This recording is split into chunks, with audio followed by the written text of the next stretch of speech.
Question number 12, calculate cash flow from operating activities from the following detail. तो यहाँ देखिए हमें सरप्लस का ओपनिंग क्लोजिंग बैलेंस दिया है। तो यहाँ से हमारा करंट ईयर का प्रॉफिट दिख रहा है 20,000 रुपये।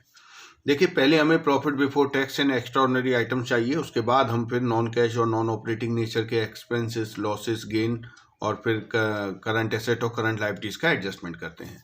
तो देखिए profit before tax and extraordinary item के लिए हमें ये सारी चीज़ें प्लस करनी है 5 और ये 2 चीज़ें माइनस करनी है। अब आप क्वेश्चन में देख लीजिए कि ट्रेड रिसीवेबल दिया है जो कि करंट एसेट है। प्रोविजन फॉर डेप्रिसिएशन, यहाँ से हमें करंट ईयर का डेप्रिसिएशन पता चलेगा जो कि एक नॉन कैश एक्सपेंस है। इन्वेंट्री करंट एसेट है। आउटस्टैंडिंग रेंट करंट लायबिलिटी है।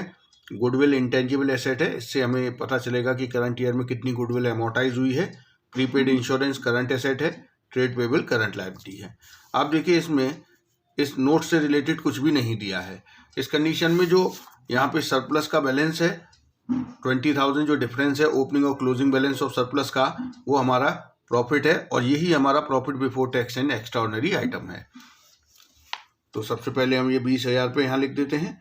इसके बाद हमें यहाँ पर प्लस करने होते हैं नॉन कैश और नॉन ऑपरेटिंग नेचर के एक्सपेंसेस, लॉसेस। तो देखिए यहाँ पर एक प्रोविजन फॉर डेप्रिसिएशन है, इंक्रीज हो रहा है 10,000, इसका मतलब करंट ईयर में 10,000 रुपये डेप्रिसिएशन प्रोवाइड किया है। गुडविल है जो कि अमोर्टाइज हो रहा है 8,000 रुपये से, इसका मतलब करंट ईयर में 8,000 रुपये गुडविल को अमोर्टाइज किया गया है।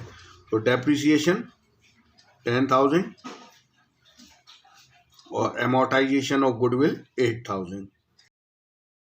इसके अलावा और कोई नॉन कैश और नॉन ऑपरेटिंग नेचर का एक्सपेंस लॉस नहीं दिया है और ना ही नॉन कैश और नॉन ऑपरेटिंग नेचर की कोई इनकम या गेन दिया है।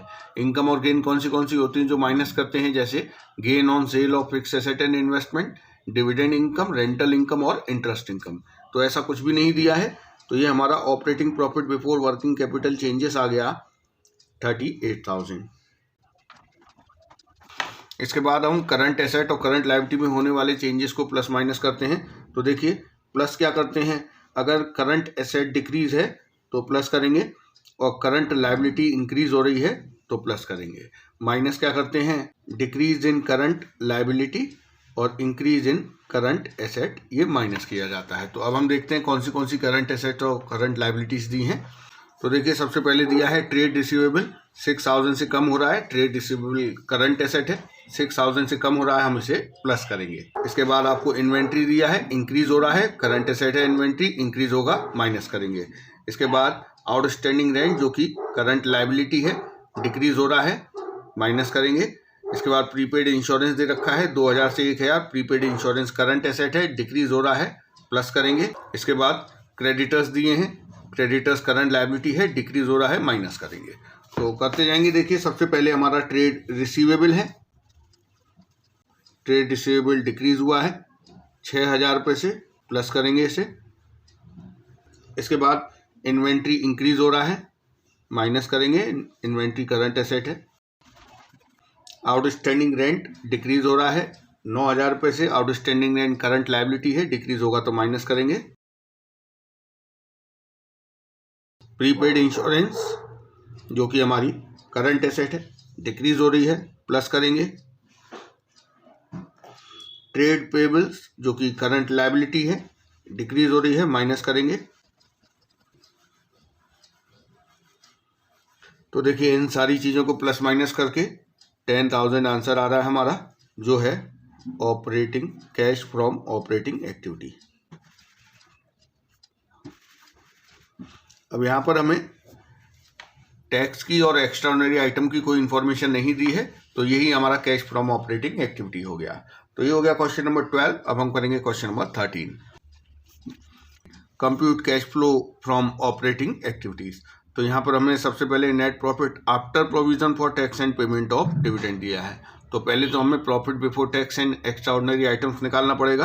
अब प्रोविजन फॉर टैक्स की इन्फॉर्मेशन दी है, फाइनल डिविडेंड की इन्फॉर्मेशन दी है, डेप्रिसिएशन जो कि एक नॉन कैश एक्सपेंस है, loss on sale of machinery non operating nature का लॉस है, patent amortized non cash expense है, gain on sale of land जो कि नॉन ऑपरेटिंग नेचर की इनकम है, और इनकम टैक्स रिफंड ये हमें नोट में माइनस करना होगा। तो सबसे पहले हम एक नोट बना लेते हैं। तो देखते हैं नोट में कौन सी चीज़ें आती हैं। देखिए सबसे पहले हम प्रॉफिट एज पर सरप्लस लिखते हैं। तो 2,15,000 दिया है। सबसे पहले हम फाइनल डिविडेंड ऐड करते हैं। तो फाइनल डिविडेंड क्वेश्चन में बताया गया है 50,000 रुपये, उसे हम प्लस कर देंगे। इसके बाद इंटरिम डिविडेंड की कोई इन्फॉर्मेशन नहीं है, ट्रांसफर टू रिजर्व की कोई इन्फॉर्मेशन नहीं है, प्रोविजन फॉर टैक्स बताया गया है 45,000।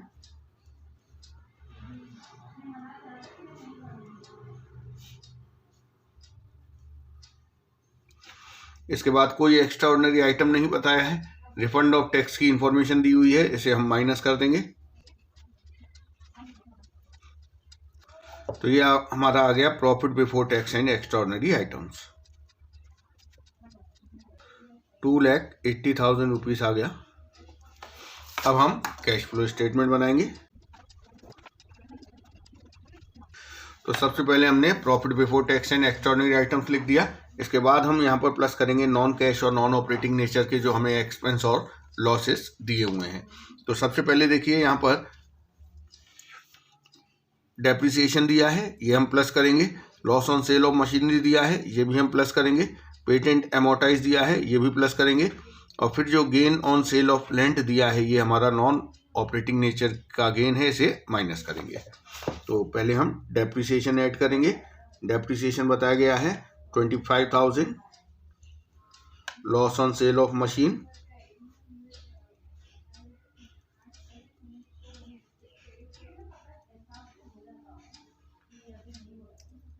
10,000। एमोर्टाइजेशन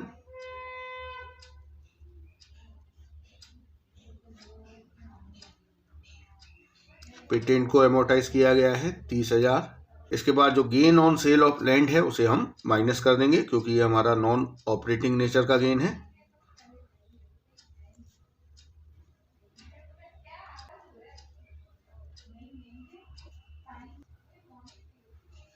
$2,75,000 ये आ गया हमारा operating profit before working capital changes. इसके बाद देखिए हम करंट एसेट और करंट लायबिलिटीज में होने वाले चेंजेस को प्लस माइनस करते हैं, लेकिन यहाँ पर हमें क्वेश्चन में करंट एसेट्स और करंट लायबिलिटीज की इन्फॉर्मेशन नहीं दी है। करंट एसेट और करंट लायबिलिटीज में होने वाले चेंजेस को प्लस माइनस करने के बाद आता है cash from operating activities before tax. तो यही हमारा जो operating profit before working capital changes है, यही हमारा cash from operating activity before tax है। अब हम सीधे टैक्स पेड माइनस कर देंगे। अब देखिए हमें टैक्स पेड की इन्फॉर्मेशन नहीं दी है, तो जो प्रोविज़न है वही टैक्स पेड है। और इसके अलावा जो टैक्स पेड होता है उसमें से हम टैक्स रिफंड माइनस कर देते हैं। तो 30,000 टैक्स रिफंड है, उसे माइनस करने के बाद 15,000 हमारा नेट टैक्स पेड है, उसे यहाँ पर माइनस कर देंगे और हमारा 2,60,000 आ जाएगा कैश फ्रॉम ऑपरेटिंग एक्टिविटी। तो ये हो गया क्वेश्चन नंबर 13। अब हम करेंगे question number 14। Calculate cash flow from operating activities from the following. Profit for the year is 7 lakh after considering the following. ये जो करंट ईयर का प्रॉफिट दिया है, ये इन सारी चीज़ों को एडजस्ट करने के बाद का है। डेप्रिसिएशन जो कि एक नॉन कैश एक्सपेंस है। गुडविल एमोर्टाइज नॉन कैश है। Gain on sale of land non operating nature का गेन है। Appropriation of profit towards journalism, ये पैसा जर्नलिज्म में ट्रांसफर किया है, ये भी नॉन कैश है। तो देखिए सबसे पहले हमें नोट बनाना पड़ेगा और देखिए हम यहाँ देखेंगे कि नोट से रिलेटेड कौन सी चीज़ें दी हुई हैं। नोट में देखिए हम profit before tax and extraordinary items निकालने के लिए ये सारी चीज़ें प्लस करते हैं और ये 2 चीज़ें माइनस करते हैं। तो इसमें से केवल एक ही चीज़ है ट्रांसफर टू रिजर्व, तो इसको हमें नोट में एडजस्ट करना पड़ेगा। उसके बाद हम कैश फ्लो स्टेटमेंट बनाएंगे। तो देखिए सबसे पहले हम प्रॉफिट एज पर सरप्लस लिख देंगे। तो 7 लाख रुपीस दिया है प्रॉफिट। अब यहाँ पर हमें ये जो appropriation of profit towards journalism है, इसे यहाँ पर प्लस करना पड़ेगा। यहाँ पर हम सारे एप्रोप्रिएशन प्लस करते हैं, जैसे interim dividend, final dividend, transfer to reserve, provision for tax. तो उनमें से केवल यहाँ पर एक ही चीज़ दी गई है, ट्रांसफर टू रिजर्व। बाकी provision for tax, extraordinary item, final dividend, interim dividend, refund of tax, इसकी कोई इन्फॉर्मेशन नहीं दी है। तो हम केवल यहाँ पर ट्रांसफर टू रिजर्व को ऐड कर देंगे। जर्नलिज्म में 60,000 ट्रांसफर किया गया है। तो ये आ गया हमारा 7,60,000। तो ये आ गया हमारा 7,60,000 profit before tax and extraordinary items. अब हम कैश फ्लो स्टेटमेंट बनाएंगे। इसमें सबसे ऊपर हम लिखते हैं profit before tax and extraordinary items, जो कि हम निकाल चुके हैं 7,60,000। अब देखिए, अब हम इसमें ऐड क्या करते हैं, हम ऐड करते हैं नॉन कैश और नॉन ऑपरेटिंग नेचर के एक्सपेंस और लॉस। तो इस क्वेश्चन में देखिए हमें एक डेप्रिसिएशन दिया है जो कि नॉन कैश एक्सपेंस है, गुडविल एमोटाइज ये भी नॉन कैश एक्सपेंस है। तो ये दो चीजें हम ऐड कर देंगे यहाँ पर, डेप्रिसिएशन एंड एमोटाइजेशन।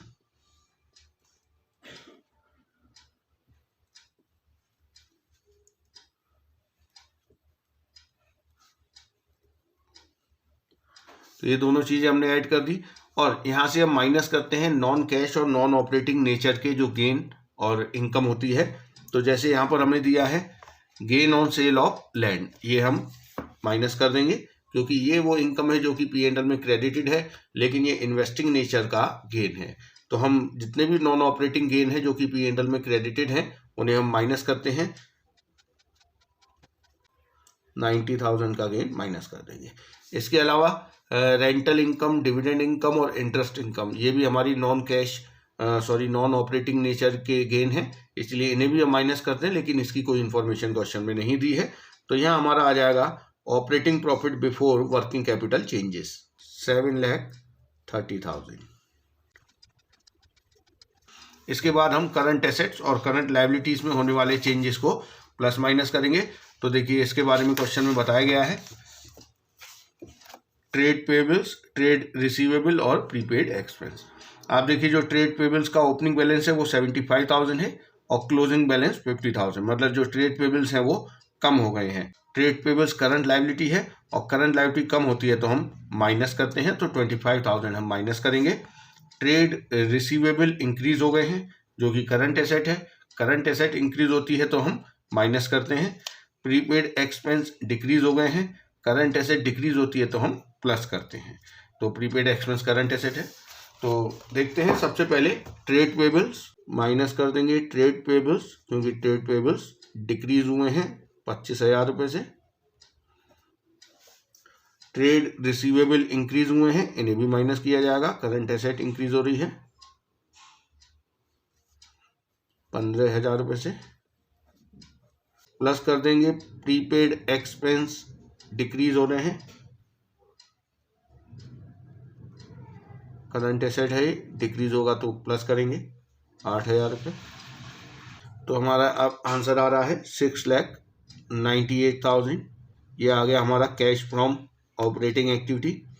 देखिए यहाँ पर हमें टैक्स की कोई इन्फॉर्मेशन नहीं दी है, इसीलिए यही हमारा कैश फ्रॉम ऑपरेटिंग एक्टिविटी है। Cash from operating activity before tax हम नहीं लिखेंगे। तो ये हो गया हमारा क्वेश्चन नंबर 14। अब हम करेंगे question number 15। Charles Limited earned a profit of rupees 1 lakh after charging depreciation of 20,000 and a transfer to journals of 30,000. Goodwill amortized, gain on sale of machine 3,000. तो देखिए यहाँ पर हमें जो प्रॉफिट दिया है 1 लाख, ये डेप्रिसिएशन लगाने के बाद, रिजर्व में पैसा ट्रांसफर करने के बाद, गुडविल को एमोटाइज करने के बाद और gain on sale of machinery को एडजस्ट करने के बाद वाला है। तो सबसे पहले हमें चाहिए net profit before tax and extraordinary items. इसके लिए देखिए हमें एप्रोप्रिएशंस को प्लस करना होता है, इसके अलावा provision for tax, extra ordinary items को हमें एडजस्ट करना होता है। तो यहाँ पर केवल एक ही चीज हमें नोट की दिखाई दे रही है, ट्रांसफर टू जर्नल रिजर्व। देखिए नोट में हमें क्या क्या चीजें प्लस करनी है, 5 चीजें प्लस करनी होती हैं और 2 चीजें माइनस। तो आप देखिए इसमें से final dividend, interim dividend, provision for tax, extra ordinary item, इसकी कोई इन्फॉर्मेशन नहीं दी है, केवल एक ट्रांसफर टू रिजर्व दिया है। तो हम एक नोट बना के केवल ट्रांसफर टू रिजर्व को करंट ईयर के प्रॉफिट में प्लस कर देंगे तो profit before tax and extraordinary items आ जाएगा। इसके बाद इन्होंने करंट एसेट्स और करंट लायबिलिटीज में जो चेंजेस हुए हैं उन्हें बताया है, उसको हम कैश फ्लो स्टेटमेंट में बाद में प्लस माइनस करते हैं। तो पहले हम नोट बना लेते हैं।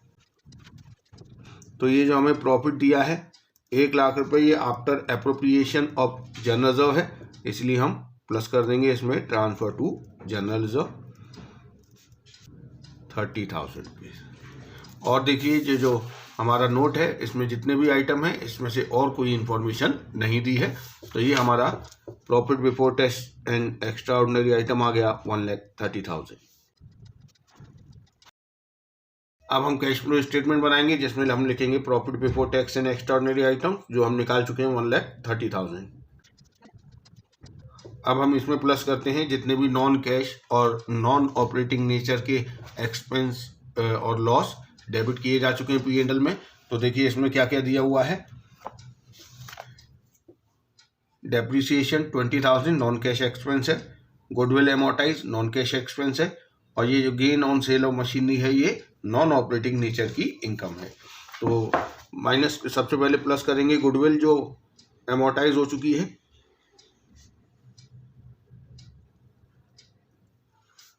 और जो डेप्रिसिएशन लग चुका है फिक्स एसेट पर, डेप्रिसिएशन 20,000 है और गुडविल एमोर्टाइज हुई है 7,000। और कोई नॉन कैश या नॉन ऑपरेटिंग नेचर का एक्सपेंस या लॉस नहीं बताया है।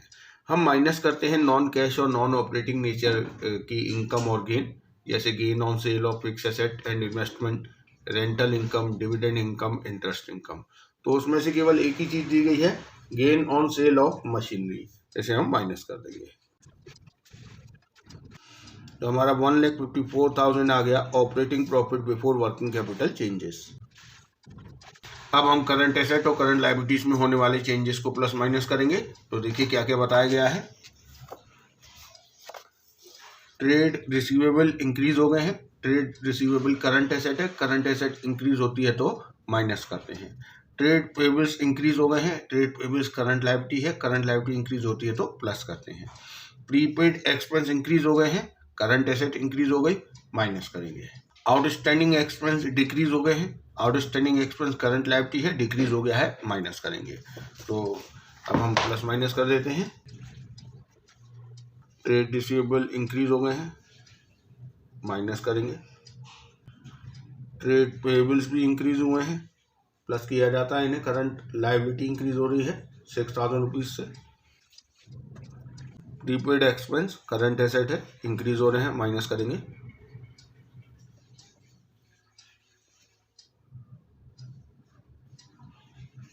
आउटस्टैंडिंग एक्सपेंस करंट लायबिलिटी है, डिक्रीज हो रहे हैं, माइनस करेंगे।